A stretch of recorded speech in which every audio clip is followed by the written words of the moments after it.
I hid in the back of a stranger's limo in my wedding dress, and when the door locked, I realized I might never make it out alive. My hands were shaking so badly I could barely breathe. Lace digging into my skin. Veil half ripped. Mascara burning my eyes. I'd run barefoot through the hotel parking lot, heart screaming louder than the sirens in my head. I didn't care whose car it was. I just needed to disappear. The door shut softly. Too softly. "Miss," a man's voice said from the front. Calm. Deep. Careful. "You're safe. You can sit. I won't drive until you say where." I froze. Every warning bell in my body went off at once. Strangers. Night. An expensive car that didn't belong to me. I wrapped my arms around myself, nails digging into my elbows like that could keep me grounded. My voice cracked before it even formed. I think I made a mistake." "That's okay," he said gently. "You can still change your mind." I swallowed hard. My pulse thudded in my ears. Why wasn't he angry? Why wasn't he demanding answers? Slowly, I lowered myself onto the leather seat. It was warm. Too warm. Like someone had just been there. "I don't have much," I whispered. "I can pay. Just not tonight." "That's fine." Something in his tone loosened a knot inside my chest. Not completely. Just enough to breathe. Rain started tapping against the roof. Soft at first. Then heavier. The sound wrapped around us, cocoon-like, sealing the world outside. He still hadn't moved the car. "You don't have to tell me anything," he said. "But I need a direction." My eyes darted to the window. Neon lights. Hotel entrance. I imagined my mother storming out, heels clicking like gunshots. My fiancé's face, red with rage and humiliation. The whispers already spreading. "Anywhere," I said again. "Please." We pulled away slowly, like the car itself didn't want to draw attention. My shoulders slumped the moment the hotel disappeared behind us. I hadn't realized how tense I'd been until that second. For a while, neither of us spoke. Streetlights blurred into golden streaks through my tears. I wiped my cheeks with the back of my hand, smearing makeup further. I must have looked insane. A runaway bride curled in the back of a stranger's limo. Why was I doing this? Why couldn't I just go home? "You're bleeding," he said quietly. I looked down. A thin line of red traced my heel. Glass? Gravel? I hadn't even felt it. He slowed at the next light. Reached into the console. Held something out without turning around. A small first aid kit. "You can use it," he said. "I won't look." My throat tightened at the simple respect in that sentence. I cleaned the cut with trembling fingers, every small sting grounding me back into my body. When I finished, I set the kit back gently, like it was fragile. "Thank you," I murmured. "You're welcome." Another stretch of silence. But it wasn't empty. It hummed. Like something unsaid was pressing against the air. "Rough night?" he asked eventually. A humorless laugh slipped out before I could stop it. That's one way to put it. He didn't push. Just nodded, eyes forward. I studied him in the mirror when he wasn't looking. Dark hair. Clean cut. Strong hands resting loosely on the wheel. No visible tattoos. No flashy jewelry. But there was something about him, control, maybe. Like the car obeyed him, not the other way around. "What's your name?" I asked suddenly. He hesitated. Just a fraction. "Daniel," he said. I didn't know why that pause mattered, but it lodged itself in my chest. I stopped. Did my name even belong to me tonight? It felt tied to expectations I'd just shattered. You don't have to, he said softly, sensing it. Names can wait. Another kindness. Another small crack in my defenses. The city grew quieter the farther we went. Fewer lights. Fewer people. My nerves spiked again. Where are we going? I asked, unable to hide the edge in my voice.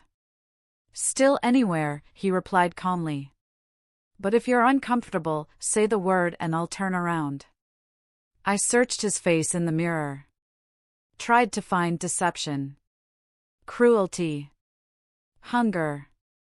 I found none. Just, keep driving, I said.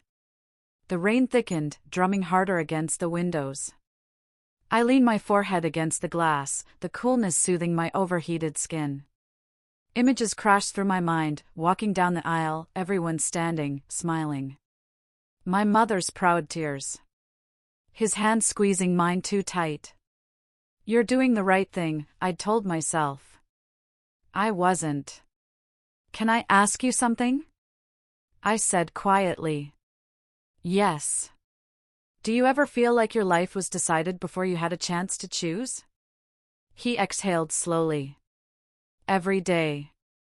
I turned, surprised. Really?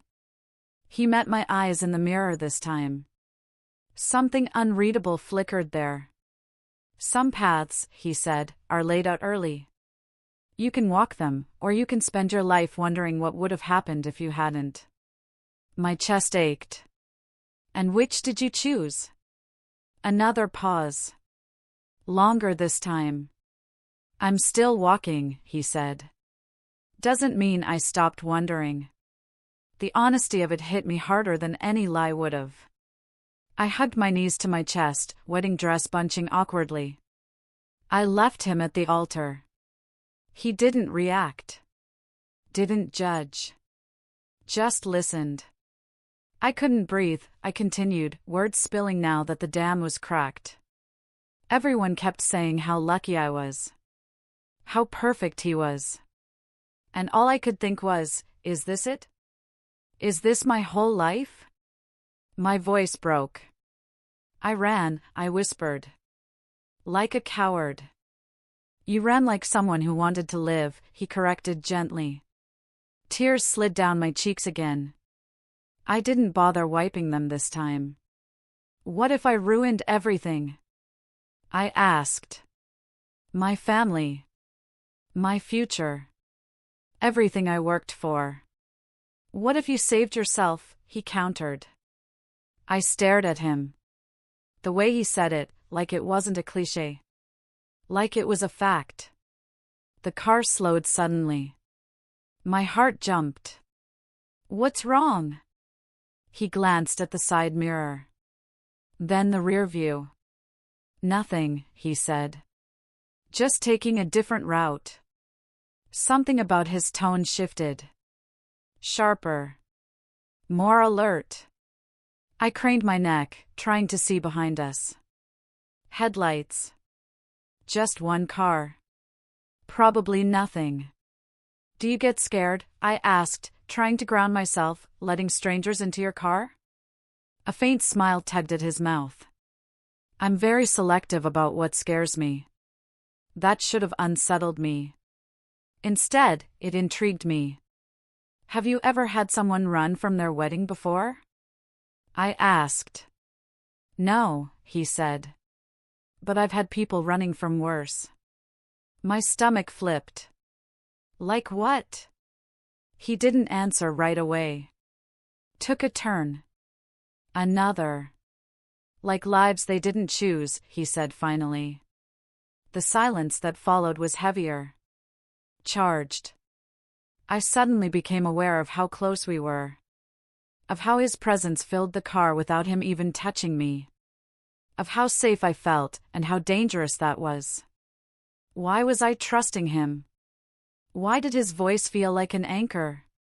The car behind us slowed too. My breath caught. Daniel? It's okay, he said, but his eyes had gone cold. Focused. Just stay calm. Are they following us? I whispered. He didn't answer immediately. My pulse roared. I just wanted a ride, I said, panic creeping in. I didn't mean to. I know, he cut in gently. And you're still safe. The certainty in his voice wrapped around me, terrifying and comforting all at once. He turned onto a darker street. The car behind us followed. My fingers clenched the seat. Who are you? I asked, barely audible. He glanced at me one more time in the mirror. Something unspoken passed between us. A warning. A promise. A secret waiting to be uncovered. Someone who doesn't let things happen to people who didn't ask for them, he said. The limo accelerated. And in that moment, with my heart racing and my past chasing me and this mysterious man steering me deeper into the night, I realized running into his car might not have been my escape at all. It might have been the beginning of something far more dangerous. Most men would have shouted. Panicked. Threatened. But his voice felt like warm night air after a storm, the kind that cools your skin after you've been burning for too long. I just need a ride, I whispered. Anywhere. He glanced at me in the mirror. Dark eyes. Sharp jaw. Suit sleeves rolled up like he'd just finished a long day. Not cruel. Not curious. Just kind in a way that didn't ask for anything back. Okay, he said gently. Anywhere. That's how it started. The car eased forward, smooth and quiet, like it didn't want to startle me. I pressed my forehead against the window, watching the hotel lights shrink behind us. Each passing second felt like a stitch closing a wound I'd been bleeding from all day. My chest still hurt. Not the dramatic kind of hurt you see in movies. This was dull. Heavy. Like grief mixed with relief, sitting right on my lungs. I was 24, drowning in expectations that weren't mine. A wedding planned by my mother down to the shade of ivory on my dress. A groom chosen by convenience, not love. A life that looked perfect on paper and felt like a cage once I stepped inside it. I didn't even know who I was marrying anymore, just who I was losing. Silence stretched between us, but it wasn't awkward. It felt intentional. Respectful. Like he was giving me space to exist without explaining myself. Rain began to fall again, streaking down the windows. The city blurred into soft colors. I watched reflections slide across the glass and wondered how many times I'd ignored my own reflection when it begged me to stop. You're shaking, he said quietly. I looked down, surprised to see my hands trembling in my lap. My fingers were numb, my nails bitten raw. I'm fine, I lied automatically. He nodded, accepting the lie without challenging it. Somehow, that made me want to tell the truth more. I was supposed to be married tonight, I said suddenly. The words sounded strange out loud. Like they belonged to someone else. He didn't react. Didn't say congratulations or I'm sorry. Just waited. I walked down the aisle, I continued, my voice distant. Everyone stood. Smiled. I could hear my mother crying, happy tears. And all I could think was, I can't do this. I can't be this version of myself forever. My throat tightened. So I ran. I laughed softly, but it broke halfway through. I didn't even take off the dress. He exhaled slowly, like he'd been holding his breath. That takes courage. I shook my head. It takes selfishness. No, he said gently. It takes honesty. Even when it costs you everything. I stared at the back of his head, stunned. No one had said that to me before. Not my friends. Not my family. Not even myself. The car slowed at a red light.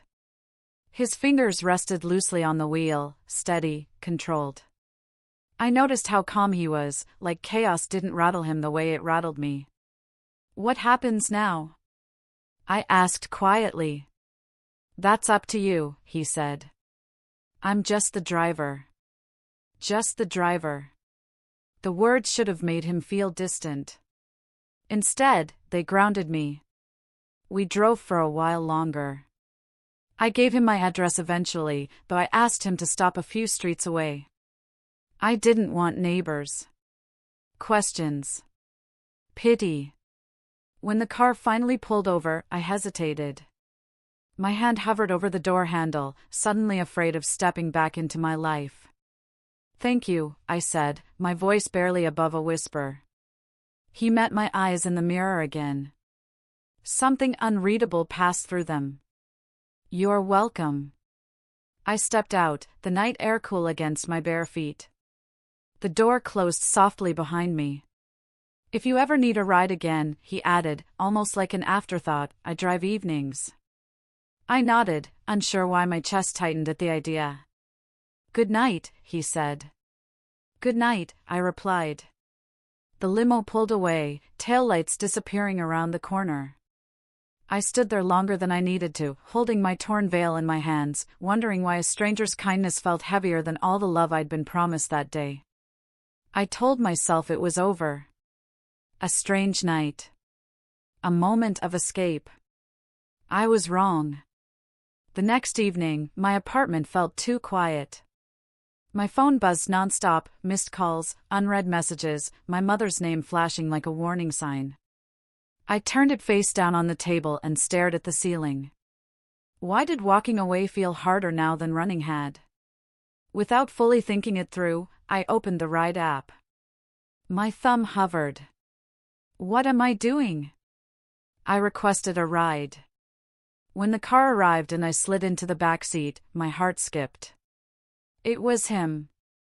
Same calm presence. Same rolled-up sleeves. Same quiet that felt like safety. "Hi," he said, like this was normal. Like yesterday hadn't changed my entire life. "Hi," I replied, suddenly aware of my breathing. We drove. Same silence. Different weight. After that, it became a pattern.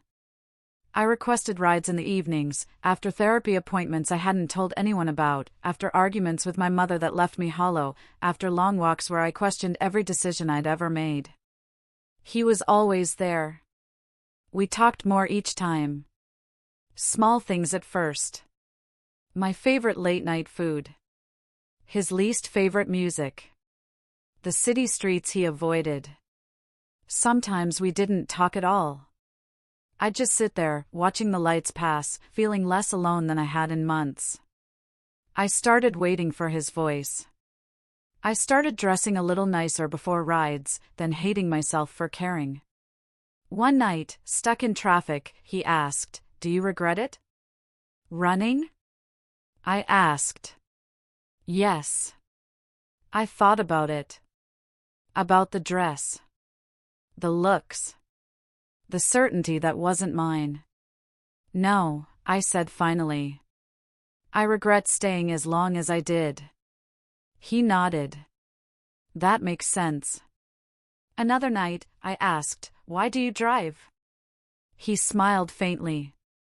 "Because it's quiet. And because people say things in cars they won't say anywhere else." I swallowed. Like what? Like the truth. The word hung between us. I noticed things then. How his gaze lingered in the mirror before snapping away. How his voice softened when he said my name. How he always waited until I was inside before driving off. And I hated how much I wanted more. Why him? Why now? One evening, I saw a woman step out of the limo before me. Confident. Beautiful. She laughed as she leaned in to say goodbye, her hand brushing his arm.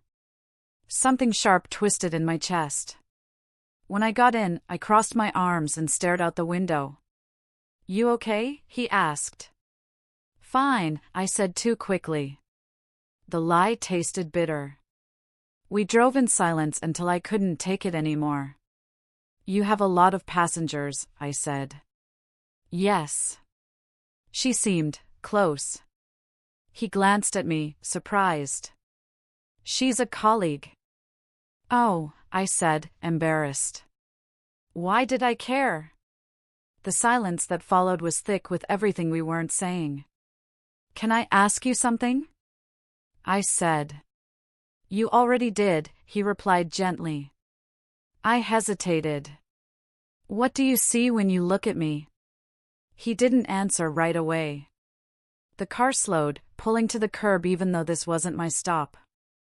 "I see someone who ran," he said finally. "And survived it." My breath caught. "And someone who doesn't know yet how strong she is." I looked at my hands, my heart racing. "I shouldn't feel this way," I whispered. "Neither should I," he said. The air between us felt electric. Dangerous. He turned the engine back on, driving again, like distance was the only thing keeping us in control. That night, when I stepped out, neither of us said good night. I stood in my doorway afterward, pulse racing, replaying every word. Every look. I knew I was crossing a line. I just didn't know yet how far it would take me, or how much it would cost to turn back. I didn't know why my heart clenched when he said it. It was such a simple sentence. Almost casual. But it followed me all the way up the stairs to my apartment, echoing louder than the buzz of my phone, louder than my mother's voicemail I refused to listen to. "If you ever need a ride again."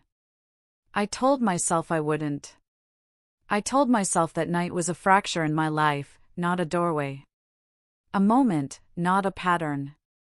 I took off the wedding dress, folded it carefully like it still deserved respect, and shoved it to the back of my closet.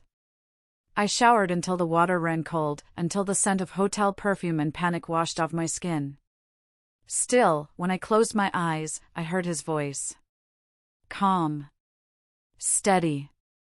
Like nothing in the world could shake him. And that scared me more than if he'd been cruel. The next evening, I lasted exactly 6 hours. 6 hours of pacing. 6 hours of staring at my phone. 6 hours of telling myself this was ridiculous, that I didn't need a stranger's car ride to survive my emotions. Then the sun dipped low, painting my walls gold, and the silence in my apartment became unbearable. I ordered another ride. My heart pounded harder than it had running from the altar. When the limo pulled up and I slid into the back seat, my breath caught. There he was. Same calm voice. Same eyes in the mirror. Same composed stillness, like chaos didn't touch him the way it touched me. "Good evening," he said, like he'd been expecting me. "Hi," I replied, suddenly hyper-aware of my posture, my clothes, my breathing. Same silence followed. But it wasn't awkward. It wasn't empty. It felt intentional. Like a pause in music that makes you lean closer. We drove before I even gave an address. I didn't question it. The city lights blurred past the window. I watched them like they were something alive, something moving forward when I felt stuck in place. We started talking in pieces.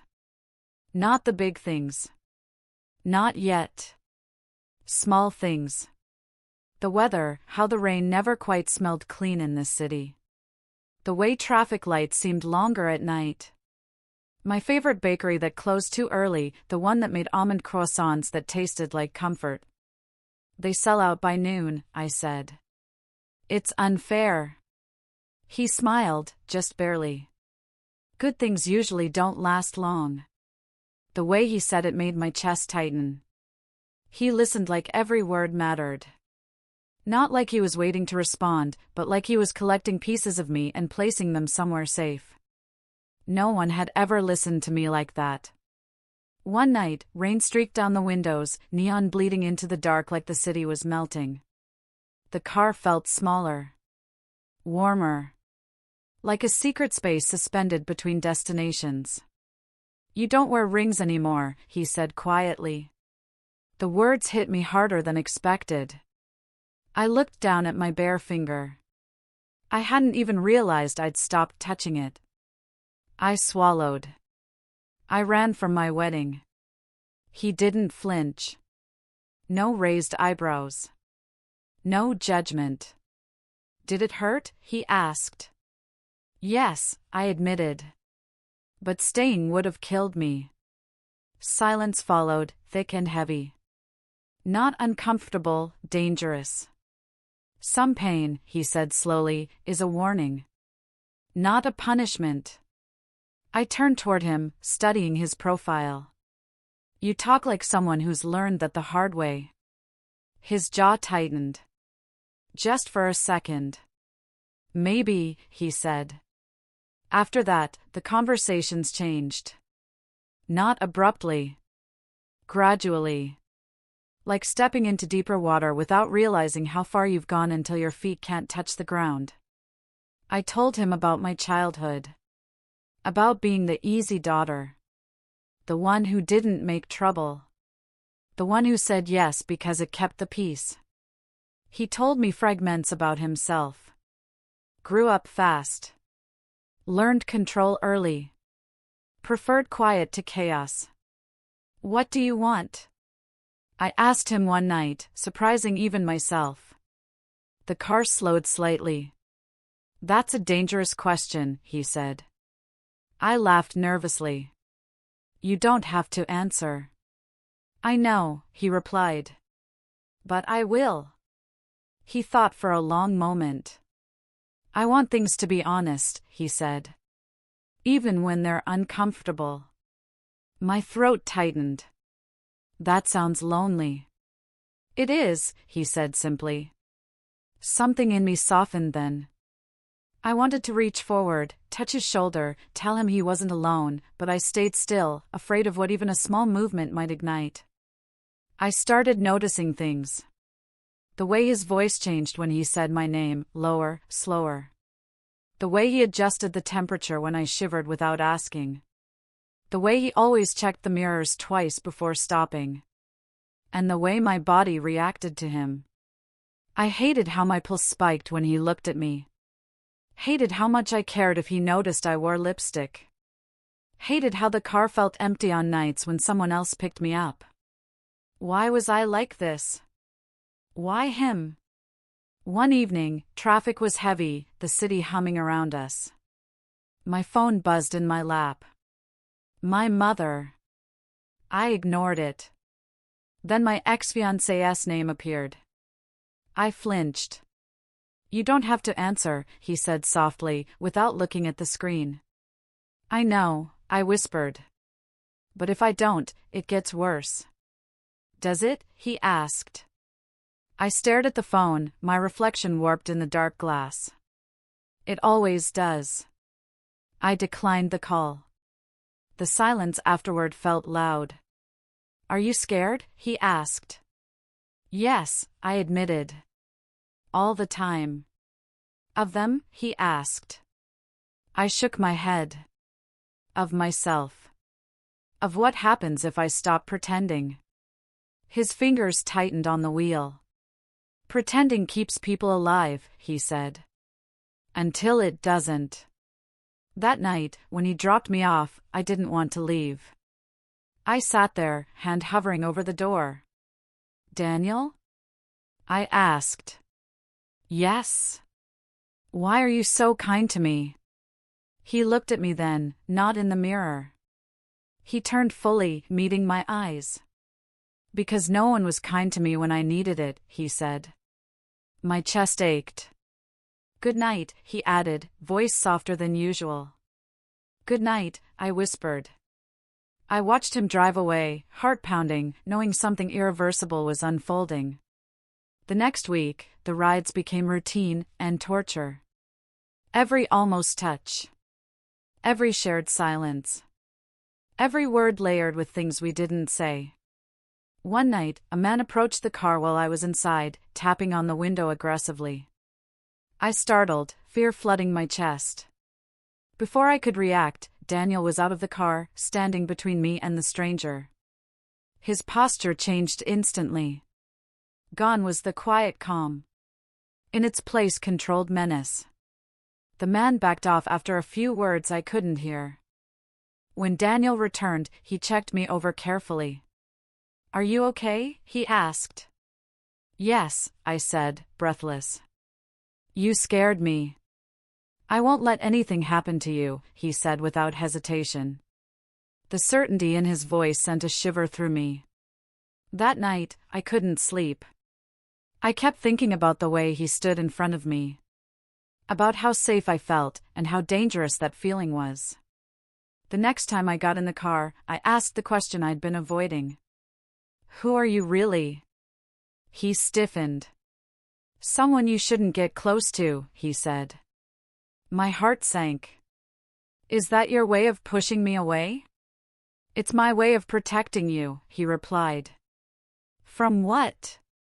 He met my eyes in the mirror, something dark flickering there. "From my world." I should have stopped then. I should have asked fewer questions. Taken fewer rides. Built a wall instead of leaning closer. But instead, I whispered the truth I'd been fighting since the first night. "I feel safest with you." The car went completely still. Rain drummed against the roof. Neon lights pulsed outside. His breath slowed, then steadied. "That," he said quietly, "is exactly why this can't continue." My heart dropped. "Why?" I asked. "Because if you stay," he said, voice rough, "someone will notice." "Who?" I demanded. He didn't answer. And that silence, more than anything else, told me I was already in deeper than I ever meant to be. Something shifted in his gaze. It was subtle, so subtle I almost missed it. But I felt it. Like he understood more than he should. Like he saw through the words I chose and straight into the fear I tried so hard to hide. That was when everything changed.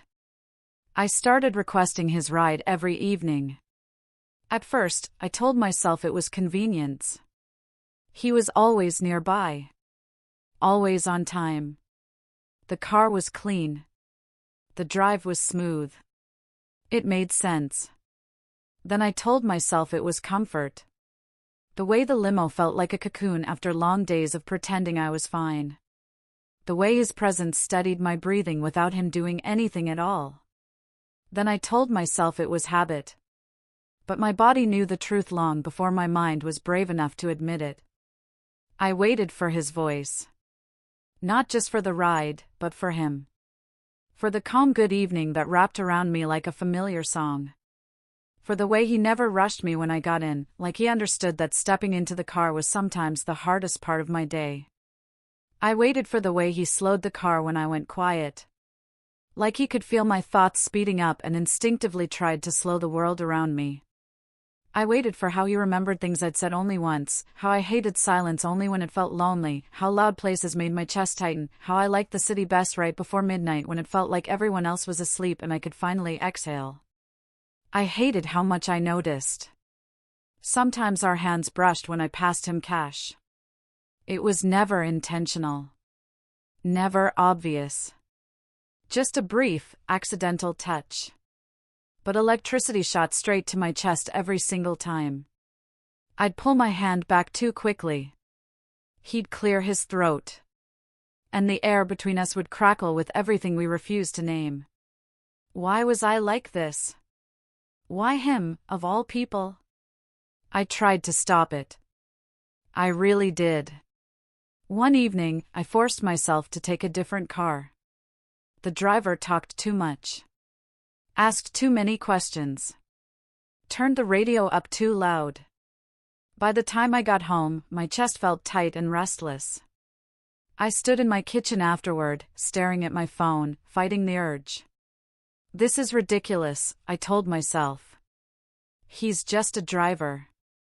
But even thinking the words felt like a lie. The next night, I requested his ride again. When he arrived, relief flooded me so intensely it scared me. "Rough day?" he asked as I slid in.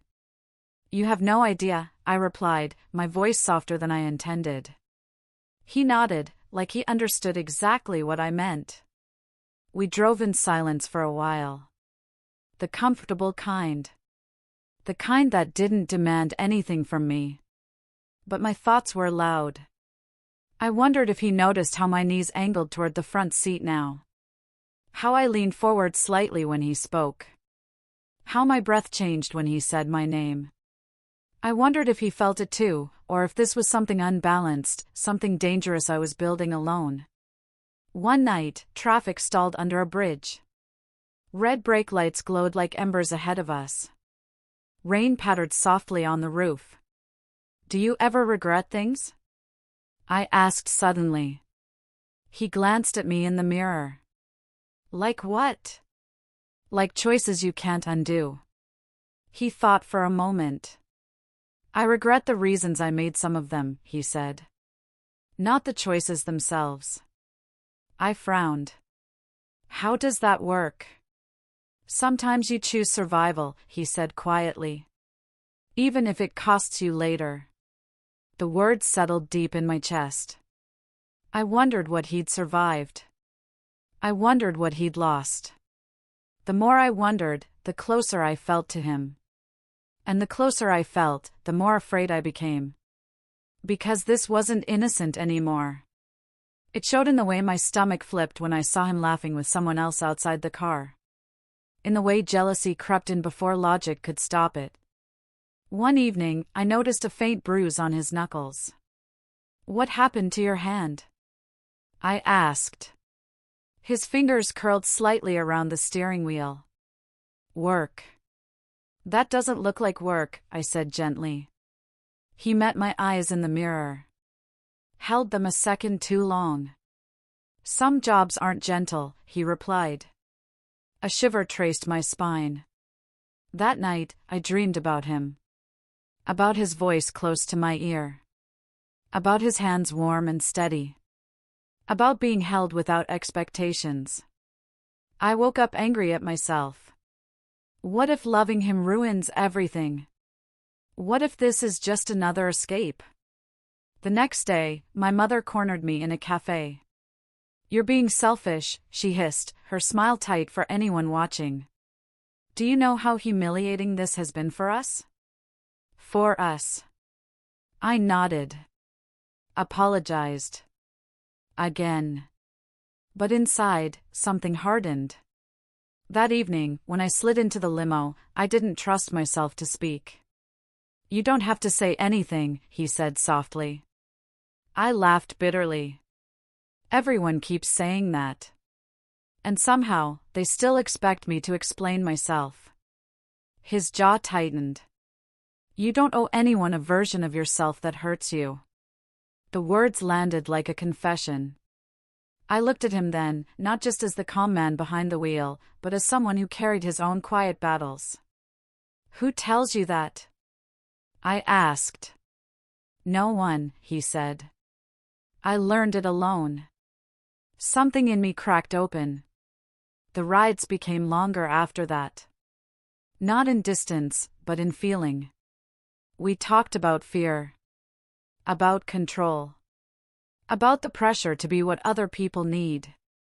One night, he admitted, "I don't let many people get close." My heart pounded. "Why?" "Because closeness makes you visible," he said. "And visibility has consequences." I swallowed. "I'm not afraid of consequences." He smiled sadly. "You should be." That should have scared me away. Instead, it pulled me closer. There were moments, too many, where the space between us felt charged. Like one wrong word would collapse the distance entirely. One night, as I handed him cash, our fingers brushed again. This time, neither of us pulled away immediately. My breath hitched. He stilled. For half a second, the world narrowed to that single point of contact. Then he gently withdrew his hand. "Be careful," he murmured. Of what? I whispered. Of wanting things you don't understand yet. I hated how much I wanted to understand him. I hated how my body leaned toward him even when my mind screamed caution. Why couldn't I stop? Why did being near him feel like both safety and danger? One evening, I noticed a black car lingering behind us for too long. My chest tightened. Are we being followed? His posture shifted. Alert. Controlled. No, he said calmly. Then, after a beat, but I want you to pay attention anyway. Why? I asked, fear creeping in. Because if anything ever feels wrong, he said quietly, I need you to trust me. The way he said it, low, serious, sent a chill through me. Trust you with what? I asked. He didn't answer. The silence that followed wasn't peaceful. It was heavy. Weighted with secrets. That night, when he dropped me off, I didn't move right away. Daniel, I said. Yes. Are you dangerous? He looked at me then. Really looked at me. I can be, he said honestly. But never to you. My heart raced. How do you know? Because I wouldn't survive it, he replied. I stepped out of the car on shaking legs.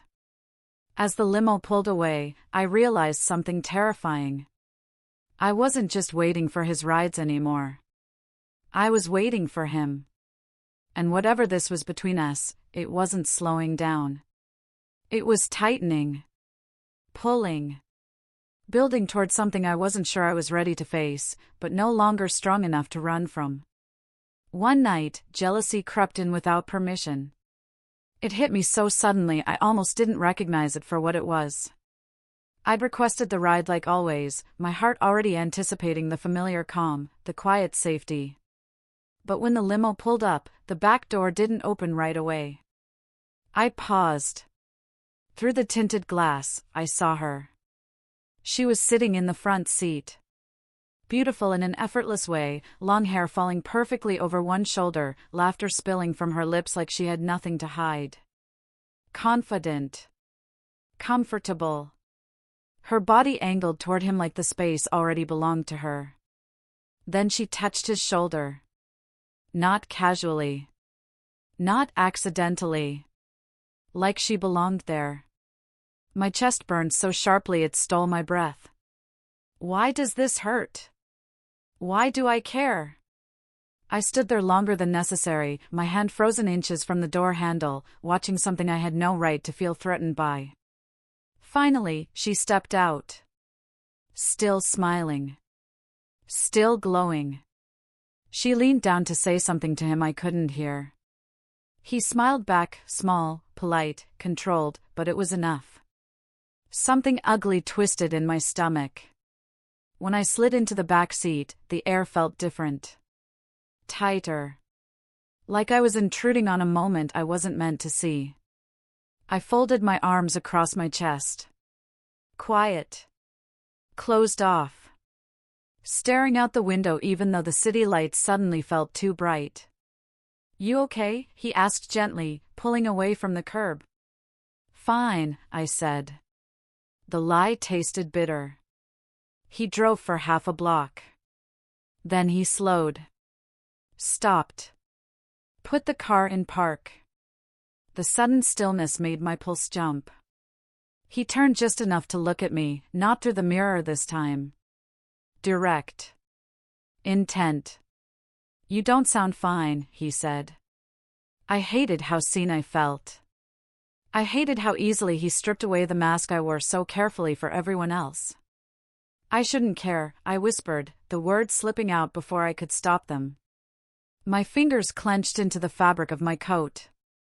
You're just my driver. The word just hung between us. Heavy. Sharp. Ugly. I wished I could take it back the second it left my mouth. His jaw tightened. I watched the muscle flex beneath his skin. Yeah, he said softly. Just your driver. He faced forward again. Started the engine. But something had shifted. The silence that followed wasn't comforting. It wasn't full. It was hollow. Cold. Like space opening up where warmth used to be. The distance after that hurt more than I expected. He didn't slow when I went quiet. Didn't fill the space with gentle questions. Didn't glance at me in the mirror like he used to. Every second stretched. Why did I do that? Why did jealousy make me cruel? My chest ached the entire ride. I stared out the window, pretending not to notice how far away he felt, even though we were sitting just a few feet apart. When he dropped me off, he didn't linger. "Good night," he said, professional. Neutral. "Good night," I replied, my voice barely steady. The limo pulled away before I reached the door. I replayed the moment over and over, the woman's laugh, her hand on his shoulder, the way his jaw tightened when I said just. Why did it bother me so much? I had no claim on him. No right. No label. So why did it feel like I'd lost something? The next evening, I didn't request a ride. I told myself I was giving space. That it was healthier this way. But the silence in my apartment felt unbearable. The following night, I requested one anyway. When the limo arrived, my heart jumped and then sank. He was distant. Polite. Efficient. Controlled. "How was your day?" he asked, voice even. "Okay," I replied. We drove. No stories. No warmth. No shared pauses. The car felt bigger somehow. Colder. I realized then how much I'd relied on him without admitting it. Halfway through the ride, I couldn't take it anymore. "About the other night," I said quietly. "Yes," he replied, eyes still on the road. I didn't mean, I stopped, searching for the right words. I shouldn't have said that. He didn't respond right away. The silence stretched, pressing against my ribs. "You were right," he said finally. "I am your driver." "That's not what I meant," I said quickly. I was jealous. And I didn't understand why. He glanced at me in the mirror. His expression was unreadable. "That's dangerous," he said. "Feeling jealous?" I asked. "Admitting it," he replied. "Especially when you don't know what you're stepping into." My heart raced. "Then tell me." His grip tightened on the steering wheel. "I can't," he said. "Why not?" I pressed. "Because you don't need more complications," he said. "You're already carrying enough." The words stung more than I expected. "So that's it?" I asked. "Distance?" "For your sake," he said softly. I laughed bitterly. "You don't get to decide what's good for me." He exhaled slowly. "I do when my world could hurt you." My stomach dropped. "What does that mean?" I whispered. He didn't answer. The rest of the ride passed in heavy silence. When we arrived, I stayed seated, my heart pounding. "Daniel," I said. He turned slightly. "Yes." "I don't like this," I admitted. "I don't like pretending nothing changed." His voice softened, just a little. "Neither do I." "Then why are we doing it?" "Because wanting you is a liability," he said quietly. "And letting you close would be selfish." My breath caught. "Wanting me?" I repeated. He looked at me fully then, his expression raw and unguarded for the first time. "That's exactly the problem," he said. The air between us felt electric.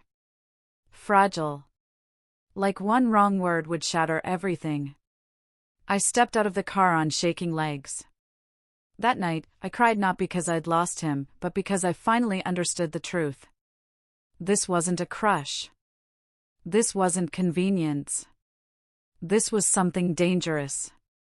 And no matter how hard he tried to put distance between us, I could feel it pulling tighter, like the calm before a storm neither of us could stop. Days passed. Then weeks. I stopped calling. At first, it felt like withdrawal. My fingers twitched every evening around the time I used to request a ride. My ears strained for a voice that wasn't there. The city felt louder without the quiet space of his car, harsher without the controlled calm he brought with him. But I told myself this was necessary. Distance. Clarity. Self-control. That's what everyone said you needed when emotions got messy. So I filled my days with distractions. Therapy sessions that cracked me open and left me raw. Long walks through neighborhoods I didn't belong to yet. Late nights staring at the ceiling, replaying conversations I pretended didn't matter. I avoided the app. I avoided streets I knew he drove. I avoided the truth sitting heavy in my chest.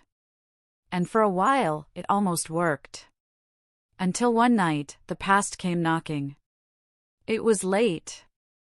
The city outside my apartment was unusually quiet, like it was holding its breath. I'd just finished reheating leftovers I barely wanted when there was a knock at the door. Not a polite knock. A firm one. Insistent.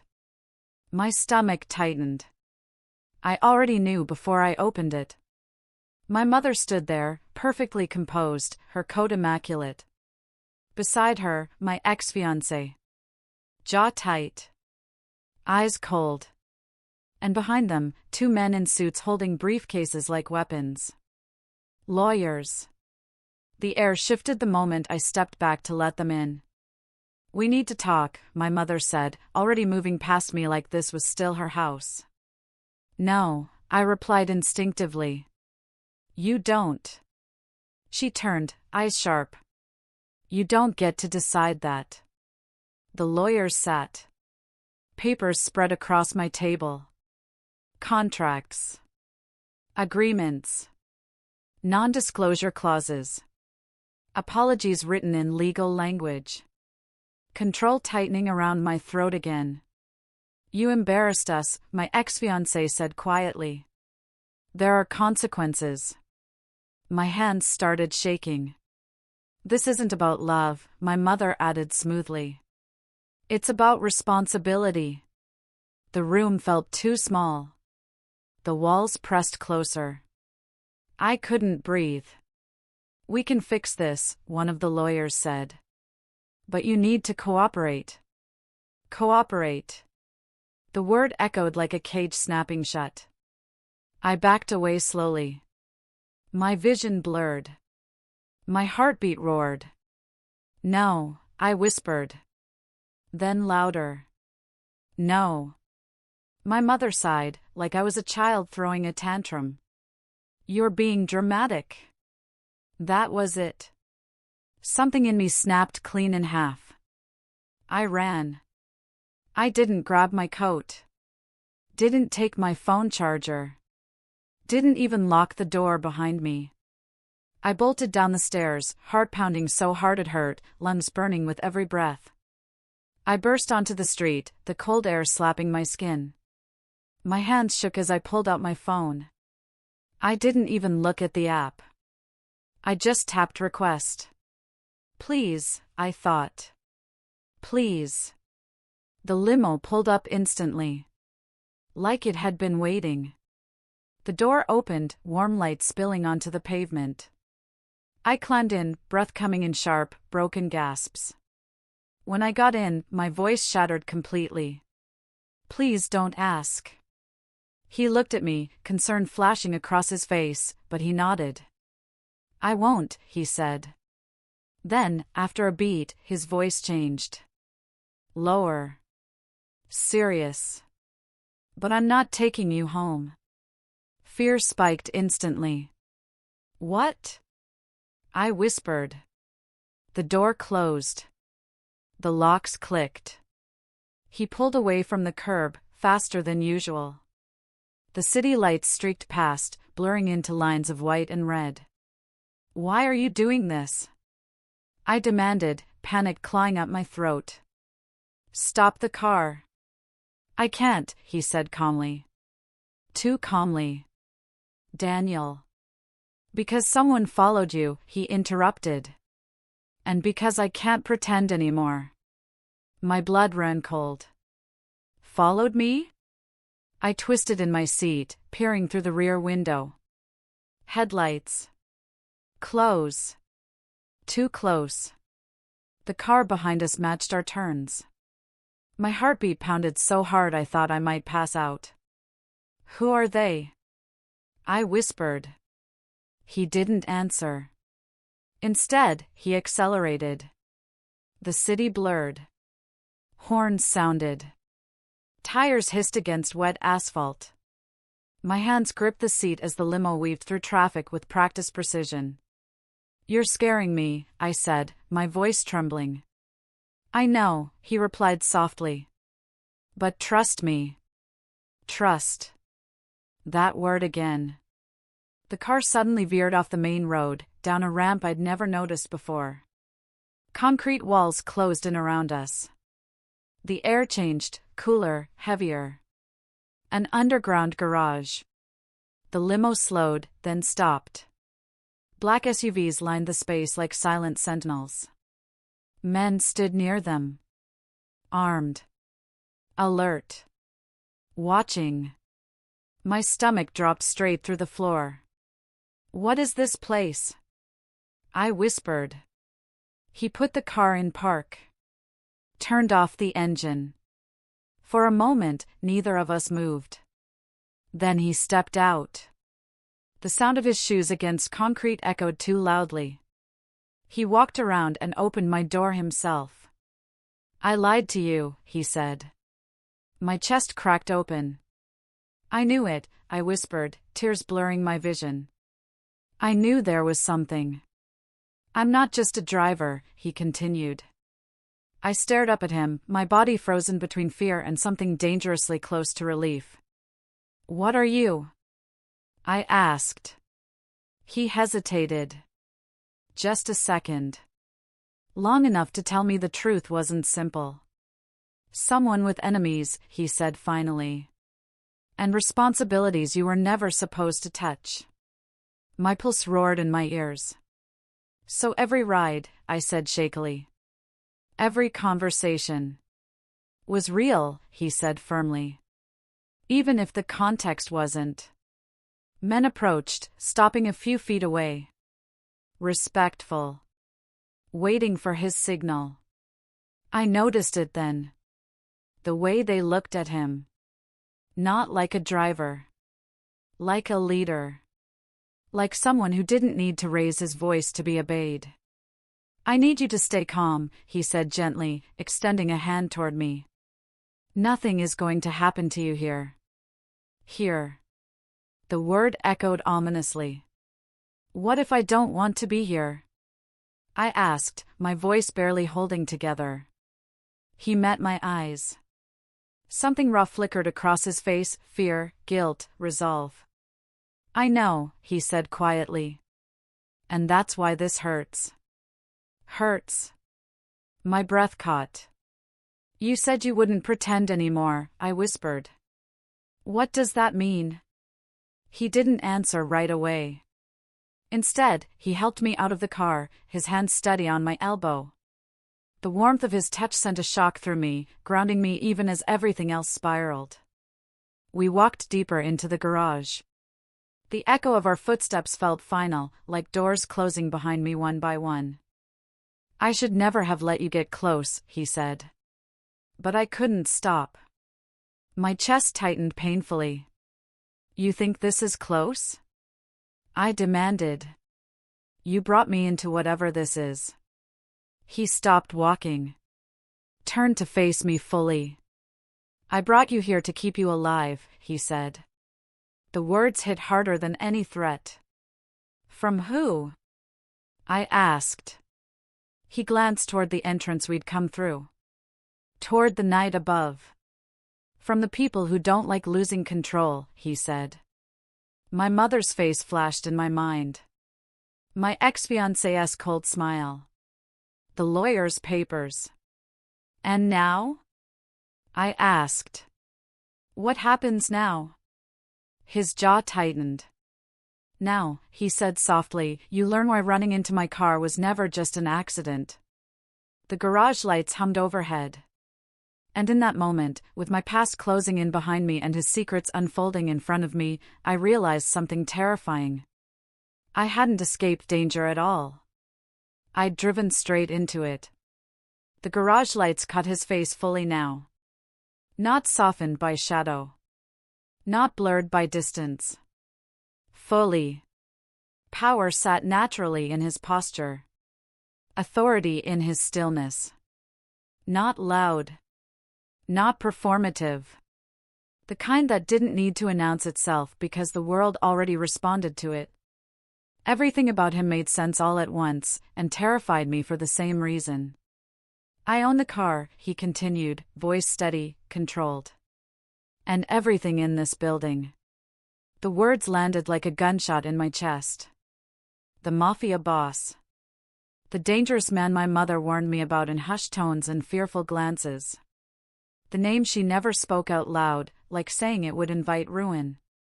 The threat she thought she was protecting me from, without knowing she'd been pushing me straight into his arms. My knees went weak. I stepped back, shaking, my mind scrambling to catch up with the truth crashing over me. So every ride, my voice cracked. Every word was real, he said immediately. No hesitation. No denial. The name wasn't. The position was. Tears streamed down my face before I could stop them. Hot. Uncontrolled. Angry and broken and confused all at once. You should have told me, I whispered. I wanted to, he said, and something in his voice broke. Just slightly. Enough to shatter me. But I knew the moment you looked at me like I was safe. I'd already crossed a line. Men shifted in the shadows around us. Silent. Alert. Watching. Waiting. I felt suddenly exposed. Small. Like a fragile thing standing in the center of a world built on power and danger and unspoken rules. I can't drag you into my world, he said quietly. So this is where I stop. The finality in his tone cut deeper than any lie ever could. My heart shattered. Not dramatically. Not loudly. It broke the way bones do under pressure, clean and irreversible. He turned away. Just like that. As if walking away was the only way he knew how to love me. And something in me snapped into clarity. Not fear. Not panic. Resolve. I ran from one cage, I said, my voice stronger than I felt, stepping toward him. I won't run from my own heart. He froze. The men around us tensed. The air thickened. I don't need saving, I continued, my hands trembling but my words steady. I need truth. And choice. And if loving you ruins everything, I swallowed hard. At least it will be mine. He turned back slowly. And the look on his face, God, it was like I'd just dismantled him piece by piece. Shock. Fear. Want. Guilt. Hope. All at war behind his eyes. Slowly, carefully, like he was afraid I might disappear if he moved too fast, he reached for my trembling hand. Pressed it to his chest. I felt his heartbeat. Strong. Steady. Human. I'll protect you, he whispered. Even if that means letting you go. The words should have been noble. They felt like a knife. I shook my head. Not tonight. Something broke free in his expression. The walls. The rules. The control. All of it cracked. City lights glowed above us as he pulled me into his arms. Strong. Certain. Like he'd been holding himself back for weeks, and finally let go. His breath brushed my hair. Warm. Real. My heartbeat finally steadied against his chest, like it had been searching for this rhythm all along. For the first time since the night I ran, I wasn't afraid. Not of him. Not of myself. Not of what came next. I didn't marry the man chosen for me. I chose the one who saw me when I was breaking. And loved me brave enough to stay.